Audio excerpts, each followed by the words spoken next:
وطن چھوڑنا ہے حسین کو. امام علی مقام نے کہا کہ ہجرت کی تھی نا حضور نے بھی وطن چھوڑا تھا. دور کھڑے ہیں نانا تیرے کرم کے خزینے کی خیر ہو، میں جا رہا ہوں تیرے مدینے کی خیر ہو.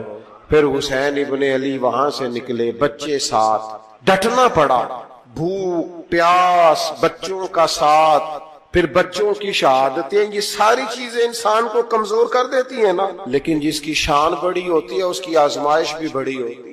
ذرا ذرا سی بات پر پریشان ہو جانے والے لوگ، چھوٹی چھوٹی باتوں سے گھبرا جانے والی امت، لڑکھڑاتے قدم، الجھے خیالات، بے چینیاں، بے قراریاں، بہتے آنسو اور ہر وقت مظلومیت کا اظہار کرتی قوم اگر اپنے قدموں پہ کھڑا ہونا چاہتی ہے، امت اگر پھر سے امت سازی چاہتی ہے، امت اگر کھڑے ہو کے اور اللہ کی عطا پر راضی رہ کر اپنی زندگی گزارنا چاہتی ہے، ایک ہی فارمولہ ہے، اس قوم کو امام حسین کی سیرت سے آگاہ کر دو.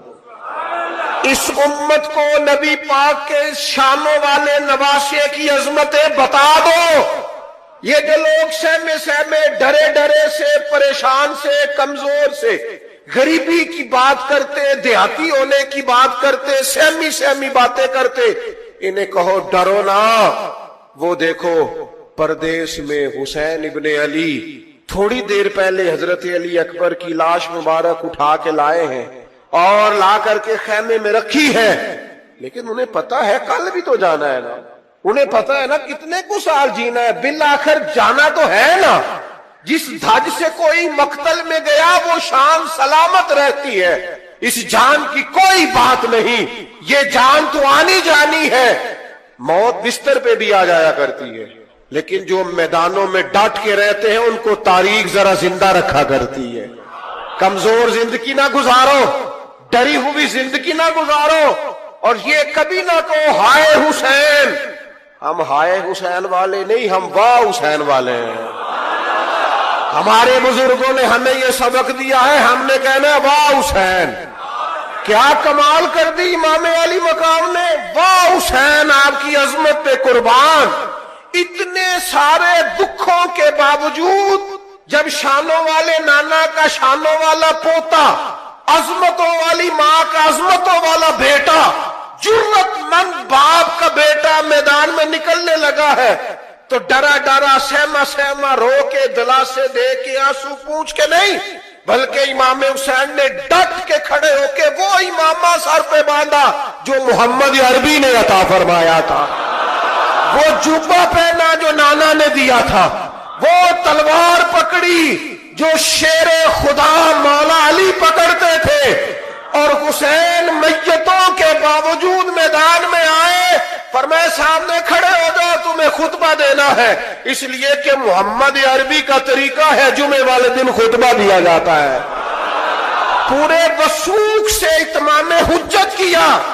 اور حسین ابن علی ایسے تو نہیں تھے کہ ڈرے بڑا تھے تو ان سے تلوار نہیں چلی. انہوں نے تلوار چلائی، جو ایک ایک دو دو کر کے آتے رہے وہ کٹتے رہے، وہ کٹتے رہے.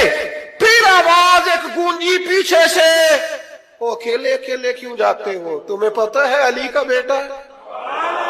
علی کا گھر تو وہ گھر ہے کہ جس گھر کا ہر ایک بچہ جسے دیکھو وہی شیر خدا معلوم ہوتا ہے. اکیلے اکیلے جاؤ گے تو تم چہرے کی روشنی نہیں دیکھ رہے، آنکھوں کی سرخی نہیں دیکھ رہے، مزاج کا ولولہ نہیں دیکھ رہے، طبیعت کا باغ پن نہیں دیکھ رہے، اور جوانی میں شہادت کی لذت سے آشنا محمد کا نواسا نہیں دیکھ رہے.